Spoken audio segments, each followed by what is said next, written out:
Hello, welcome back to the Doctor Who Marathon. I'm your host McEdam, and today we're going to be talking about Planet of Giants by Louis Mark.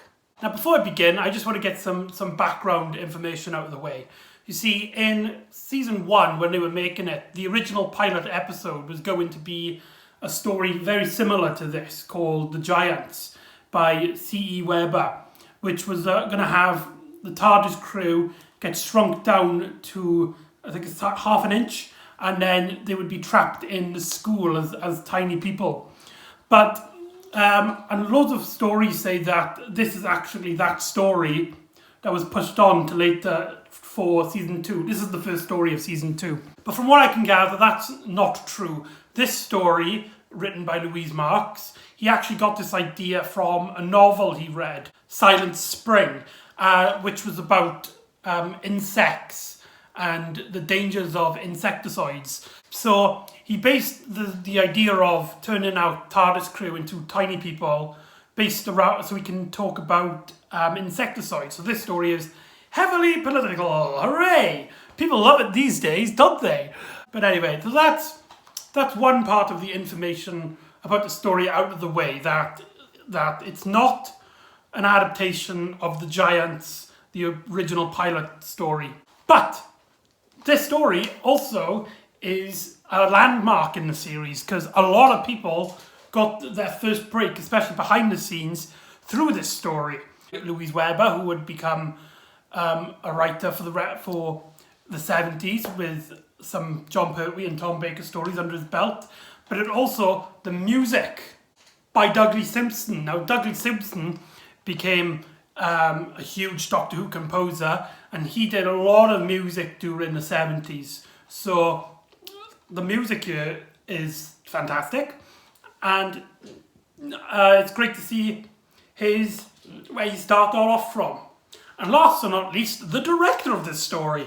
Episodes 1 and 2 are by Marvin Pinfield, who did the censor rights, and episode 3 and 4-ish are by Douglas Campfield, and they do a good job here. I'll get more into detail when I talk about the story. There's also the details of the actual story itself. You see, when they were making it, it was a four-part story, and the story goes is that the head of department at the BBC watched the 4th episode, which was called The Urge to Live, and when he watched it, he lost the urge to live. So he asked the production of the team to cut it down to 3 episodes. And what they did is, because there was a lot of background information in part 4, they cut most of that down, cut a little bit of part 3 and turned that into the final episode. However, on this DVD, which is really cool, by Ian Levine, he actually recreated some of the scenes and actually made The Urge to Live.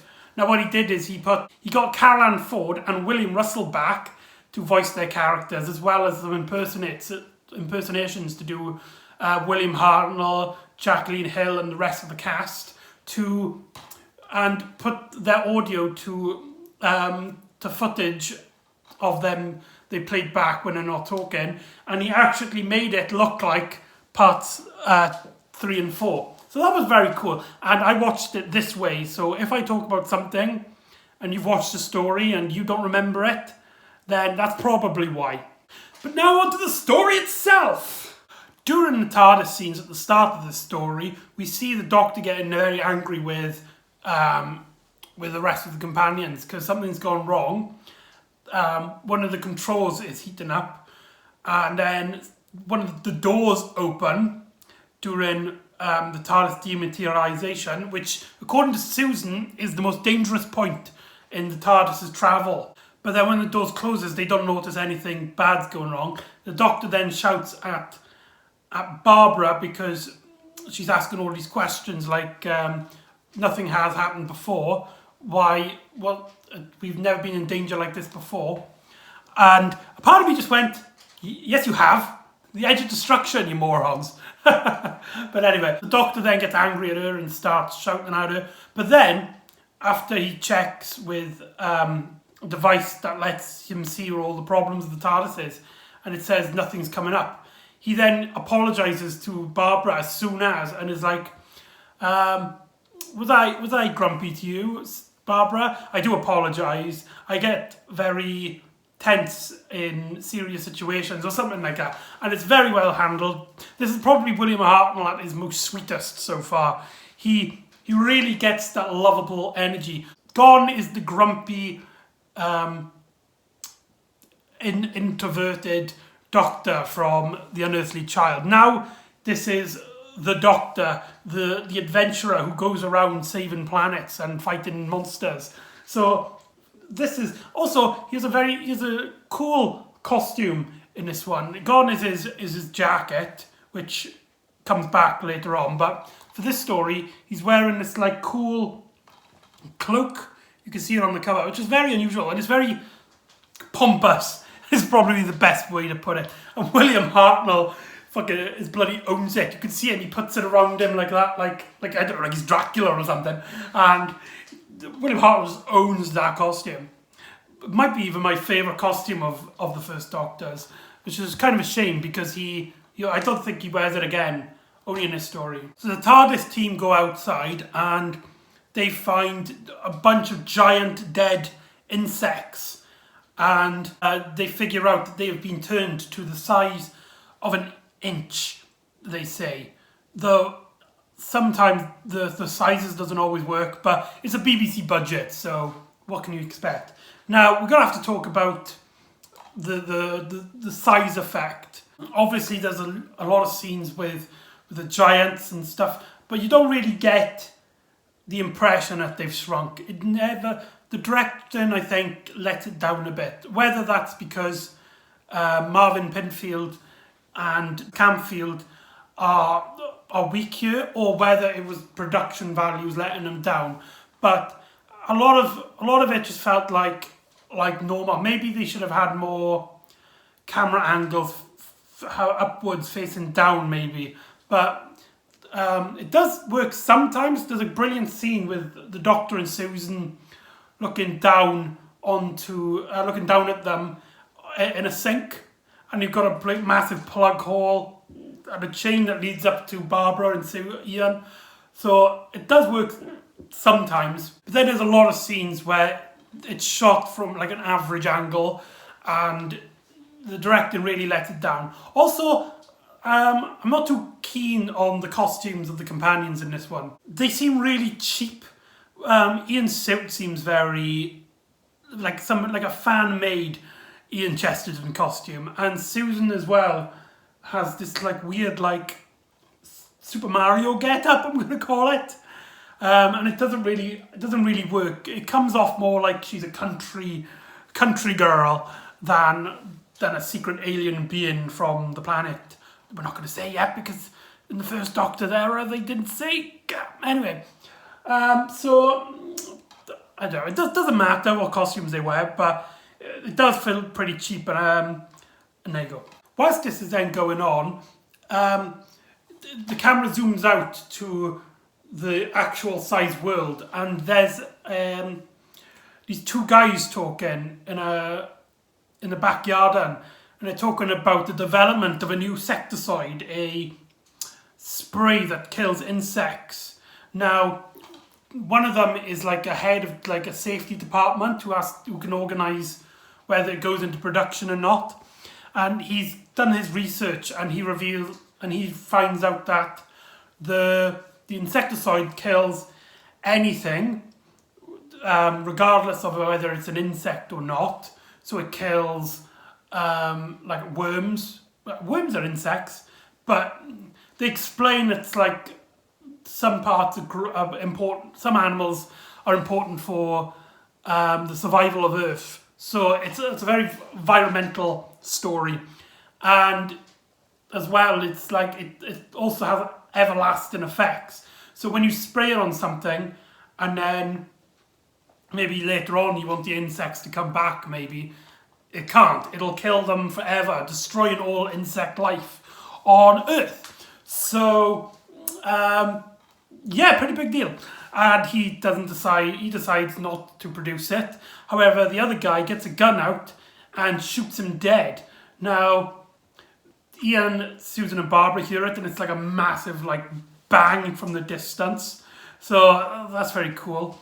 But whilst this is going on, Susan and Ian, they find a big matchbox. And Ian gets inside it, just mucking around. But then when this happens, it gets picked up by someone and being placed somewhere else.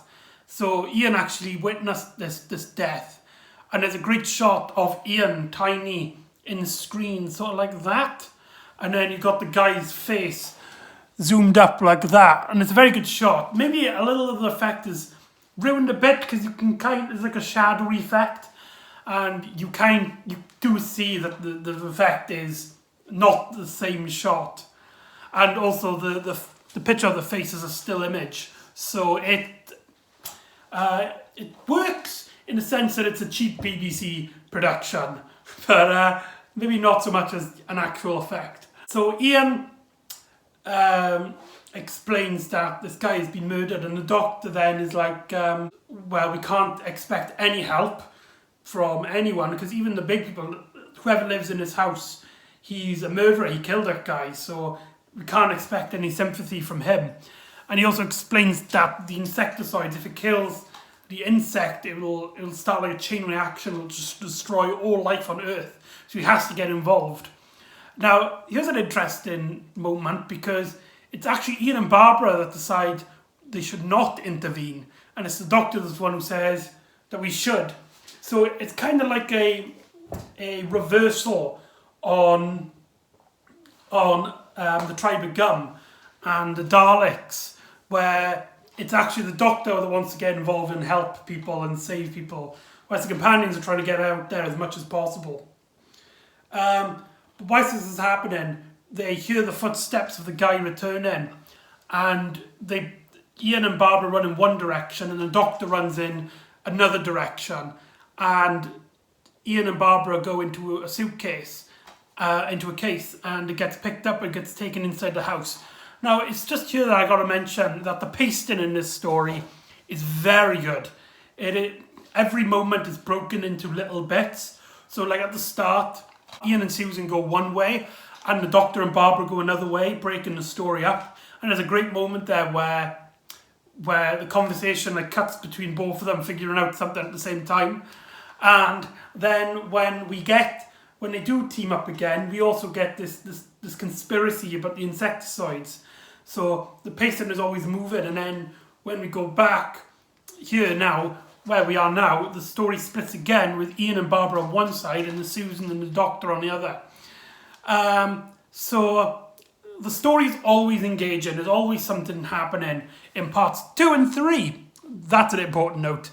Keep that in mind. When Ian and Barbara get inside the house, when they get out of the suitcase, they discover these, I think they're like nuts. I can't remember. They're in wheat or something like that. And Barbara picks one up, and she realizes there's a gooey stuff on the hand, and so Ian Ian gives her a handkerchief, but he doesn't actually realize why, and because he was facing the other way. And Ian then sees it later on, and he speaks about how it's probably the insecticide, and it's probably deadly to them and could kill them. And Barbara keeps it to herself. Now, I love this element of the story. She doesn't want to be a fuss. She doesn't want to be caught. She doesn't because she doesn't feel like she's important to the crew. She doesn't bring it up. She kind of keeps it to herself. And you can see slowly throughout the story, she gets sicker and sicker and sicker. She starts fainting. She starts putting her head down like this in the background. And you just feel really bad for Barbara, because she's done so much with the TARDIS crew, and she doesn't deserve any of this. But my God, she's determined to not put Ian into any stress, especially now that they're insect size. Susan and the doctor are outside, and they go through a pipeline. Now, this bit is not very important to the story, but it's nice to see the Doctor and Susan get along so well and just by themselves. It's something we actually surprisingly rarely see in this era of Doctor Who. Usually it's them as a bunch and it feels like a family, or when it is just them two, they're small scenes that that deal with their relationship in a much more thorough level, where it's like they've argued or something, so they need to sort it out. So it's very nice to see the Susan and the Doctor here just being by themselves, getting along. Very modern-y companion-doctor relationship now with them two. There's not much room for them to do much story and development-wise, but it is nice to see that their characters have grown since An Unearthly Child. So back to the regular-sized people. The guy who shot the other man, Foster, he brings in a scientist to look at the body, and he explains that this guy was going to try and bribe them with the insecticide and try and take all their money. So they argued, and he's going to get a gun out, and he shot himself by mistake. Now the scientist looks one look at the body and is like, you better not tell the police that. Even I can clearly tell that that's a lie. However, the scientist guy has a very interesting dilemma. He doesn't want to work with this guy because he's a murderer and he's evil, but he also has a higher moral value in his mind, where he believes that this insecticide could save lives, that it could easily be for the better of humanity, and he believes that this research must keep going forward. He doesn't know yet what the darker effects of the insecticide. So Ian, Barbara, Susan and the Doctor reunite in a very cool scene, which is the bit I mentioned, where the Doctor and Susan are in a sink and they're looking up to Ian and Barbara, and they start walking down. However, when they come inside, the regular sized people are going to wash their hands. So the Doctor and Susan go back into the sink and go through like a little hole to protect themselves, and Ian and Barbara go and hide. And it's here where we get our cliffhanger, which is we get a really lovely shot of the Susan and Doctor. It's actually on the back that bit there. Very great shot of the Susan and the Doctor. Now we get to episodes 3 and 4. Now Douglas Campfield directed part 4. However, because of the way it's edited now, we don't actually know who edited what, though most likely Marvin Pinfield directed most of episode 3. But like I said, I watching it with the part 3 and 4, which is presumably how Douglas Camfield directed it. So we'll see. In part 3, Crisis, they what goes down and they're safe and stuff. But when they come back, there's a cat that was going to attack them. However, it starts drinking the water, and because of the insecticide, because the hand's sterilizer isn't still in effect, the cat dies instantly. So that was bloody morbid for a family-friendly show. I don't think this bit is in the aired 3rd episode. I think this was something that they cut out in parts 3 and part 4. So, yes, Planet of the Giant is the one where a normal house cat gets bloody murdered. Hooray! So, it is here that the Doctor, Ian, Barbara and Susan team up, and they look around and they just find this notepad and they discover the formula. And here the Doctor realises how much of a danger it is, so they need to destroy it. Now, why is this going on? Foster, he's on the phone to these people, and this is the 60s, so they had like people connecting through the lines, and they had to get somebody to plug and change the phones and stuff. And this woman, she's been on the phone to the guy who died earlier before, and she recognises that the guy Foster pretends to be the guy who's dead, but the woman on the line realizes that it's not the same person. Now, this woman gets a few scenes and she is just very distracting. It's very dull, and there's a lot of like old-fashioned British humour of the housewife that really doesn't age well. So those bits are weak, and they've been cut down mostly for part 3, for the Ed version. So the bits I didn't like about this were probably cut for part 3. Whilst this is going on, the Doctor, Susan, Ian and Barbara, they come up with a plan because they find like a Bunsen burner and the can of insecticides. And what they're going to do is they're going to try and get the Bunsen burner, get a match and put a match to it, burn it and blow it up. Now, whilst this is going on, the scientists was told to change the documents of the dead guy's papers so that they can say that the insecticide is safe and it's one of the best insecticides out there. So he was going to do it, but then he changed his mind and he reads the original report and he finds out the danger it causes and how it should never exist. And then here is where the stories finally do blend in a way, as this happened, Foster puts a gun to him and forces him to work for him. But as this happens, the can explodes in his eyes and he's blinded. And then the Doctor and Ian and Susan Barbara, they leave to go back to the TARDIS. Now, as the guy is blinded, the police come along and explain away what's happening and stuff. So that's the end of Planet of Giants. So a lot of people don't really like this story. They think it's rather dull and uninteresting, and most of it is just the Doctor and the team just wandering around whilst there's this other boring story. But personally, I really like it. I don't know, it has the wonder of travelling through space and time in it, even though it is set in contemporary Earth. Also, I've just remembered something. This is the first modern day story since the first episode of An Unearthly Child. So that's pretty interesting. Back on Earth. Another first for this story. Hooray. So yeah, there's a lot of firsts in this story, especially behind the scenes. I think what really lets the story down though is some of the directing. Maybe that's because of the budget, because I think a lot of it is due to the fact that the BBC is a very cheap production at this point.